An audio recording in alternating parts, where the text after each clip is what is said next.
Welcome back to another Bourbon Santa video. Today we're doing Journeyman. This is Corsets, Whips, and Whiskey. Now, the Journeyman Distillery is housed in an 1800s corset and buggy whip factory.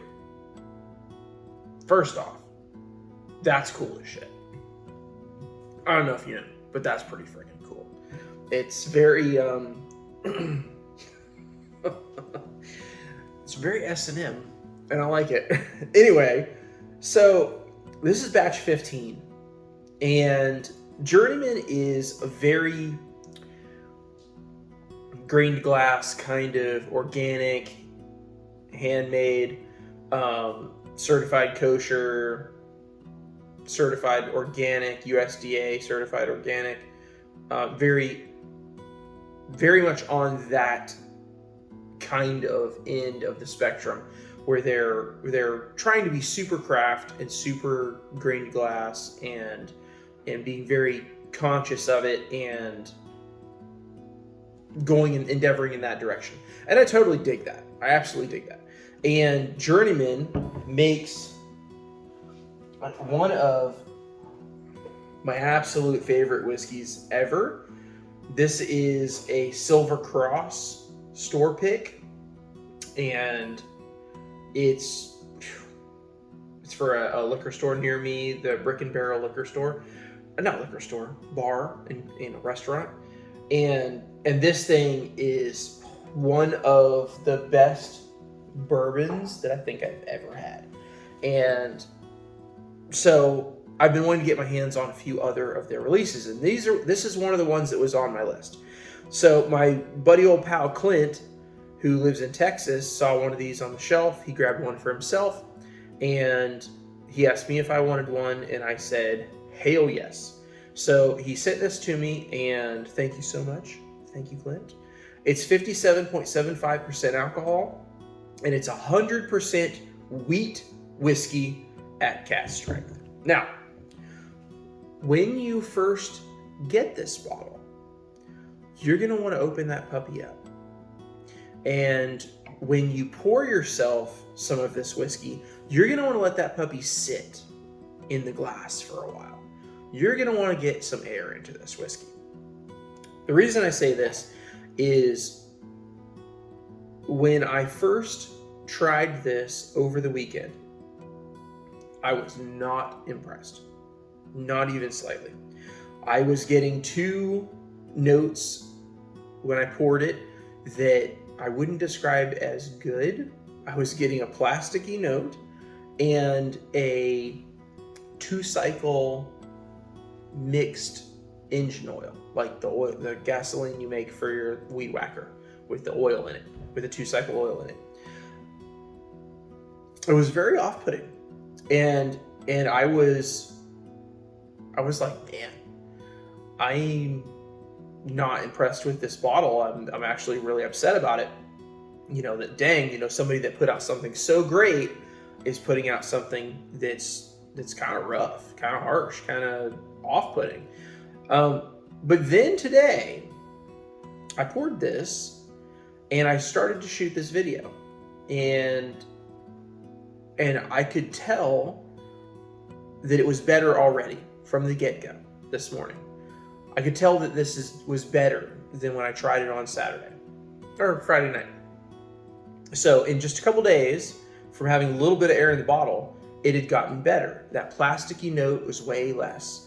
That gasoline note on for the alcohol note was much less, but still there a little bit. It's still there. Both the plasticky note and the ethanol, gasoline, oily note, definitely still there, but much diminished. So I'm doing that review, and I'm about 8 minutes in, and the glass just keeps getting better. The nose keeps getting better. And so I decided to, let's pause and give this about 10 minutes and then start again and see what we get this time. Because by the end of that review, I sounded bipolar, because I started out like, ooh, I don't like this, to going, wait a minute, this smells pretty great. I get pecans and cherries and like coffee Danish, caramel. The icing is on the Danish.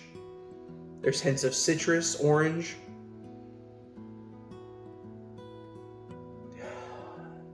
It is still alcohol forward. I'm real curious to see how this opens up, given some more time now that there's even more air in it.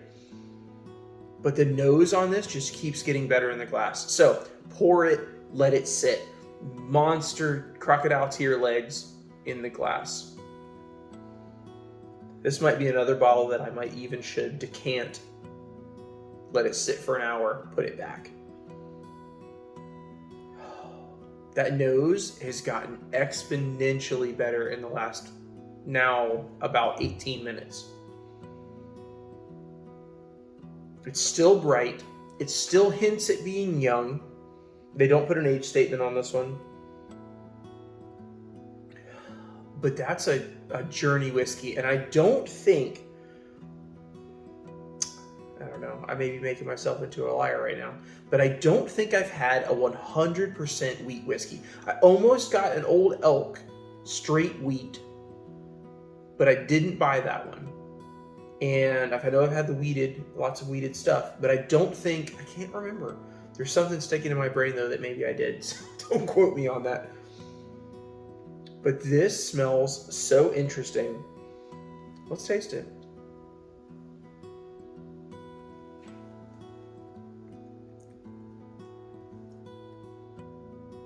Oh, the palate's gotten so much better too. It doesn't give me the rye prickles. It's super oily. Oh my God. I don't know if you can see it, but good God. The legs in the glass. And you can feel them in your mouth. Super, super oily. Super coating and viscous.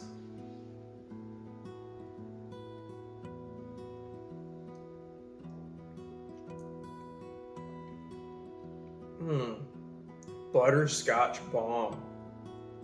Butterscotch, vanilla, just that super creamy and coating. The finish moves into a little bit of oak. And you're left, your mouth is just left coated. Wow. The nose, after tasting it, gets a little bready, like warm bread right out of the oven. Now, is that plasticky note still there in the background? Yes, it's still there. It's hiding in the back. The gasoline note is all but gone now. Just slight hints of it on the when you get a little ethanol spike in your nose, a little burny burn. Tiny little hints of it there, but other than that, it's gone.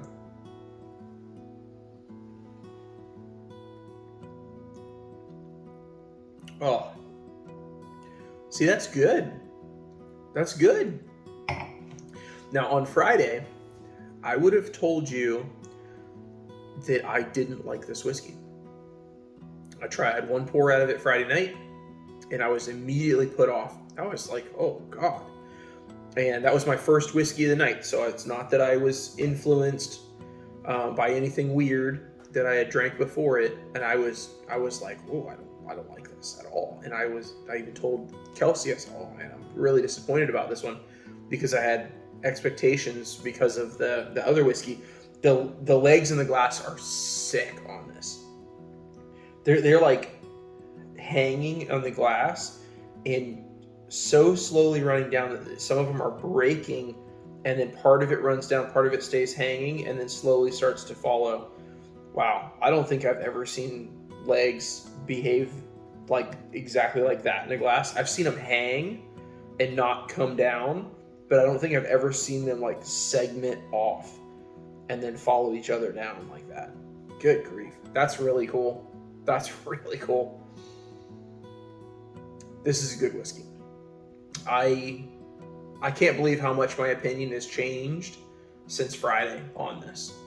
It really shows you the importance of revisiting whiskeys and not writing anything off. If you taste it and you're like, oh God, I don't like this, or you taste it and you're like, I love this, you've got to come back to it, taste it again, because that whiskey can change. It can change in just a couple days.